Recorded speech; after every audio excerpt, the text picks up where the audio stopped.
जब भी भारत की सुरक्षा पर कोई खतरा मंडराता है, जब भी देश की सरहदों पर आ जाती है, तब हर बार भारत का हर नागरिक, चाहे वो किसी भी धर्म या जाति से हो, एकजुट होकर देश के साथ खड़ा नजर आता है। नमस्कार, आदाब, मैं खलील अंसारी, आप देख रहे हैं जेकेएस टीवी न्यूज। बता दें, पहलगाम हमले के बाद देश ने एक बार फिर यही एकता दिखाई है। लोगों ने शांतिपूर्ण तरीके से अपना आक्रोश व्यक्त किया है और सरकार के समर्थन में मजबूती से खड़े नजर आए हैं।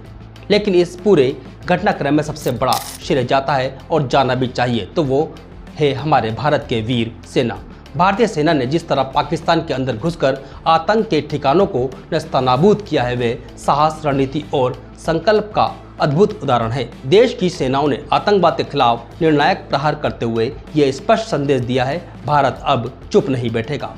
विदेश सचिव विक्रम मिस्री, वायुसेना के विंग कमांडर व्योमिका सिंह और सेना के वरिष्ठ अधिकारी कर्नल सोफिया कुरैशी ने संयुक्त प्रेस वार्ता में इस ऑपरेशन की जानकारी साझा की है।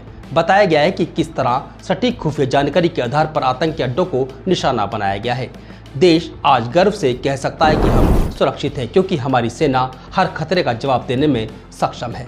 भारतीय सेना ने ऑपरेशन सिंदूर के तहत पाकिस्तान के कब्जे वाले इलाके में मौजूद 9 आतंकी ठिकानों को ध्वस्त कर दिया। ये जवाबी कार्रवाई उस बर्बर आतंकी हमले के खिलाफ थी जो 15 दिन पहले जम्मू कश्मीर के पहलगाम में हुआ था।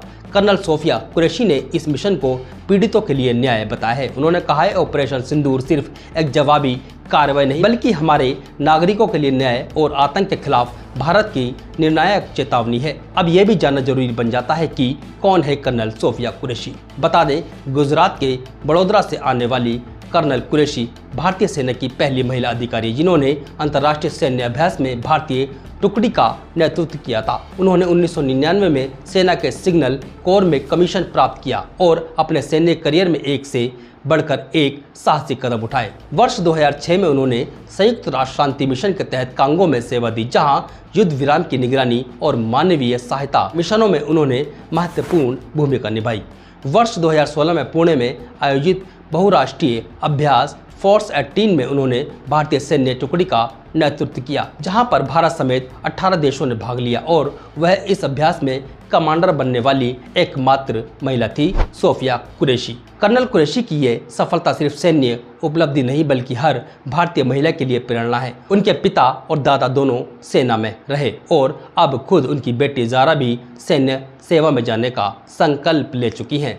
उनकी सेवाओं को उच्च सम्मानों से नवाजा गया है, चाहे वह ऑपरेशन पराक्रम के दौरान मिली GOC-in-C की प्रशंसा हो या पूर्वोत्तर में बाढ़ राहत के दौरान मिला signal officer in chief commendation card. अब ऑपरेशन सिंदूर के जरिए उन्होंने एक बार फिर दिखा दिया है कि जब बात देश की सुरक्षा की हो, तो भारत की बेटियां भी दुश्मनों के गढ़ तक जाकर न्याय दिलाने की ताकत रखती हैं। देश को अपने सशस्त्र बलों पर गर्व है और आज कर्नल सोफिया कुरैशी जैसे वीर योद्धाओं ने एक बार फिर ये साबित कर दिया है कि भारत चुप नहीं बैठता, जवाब देता है।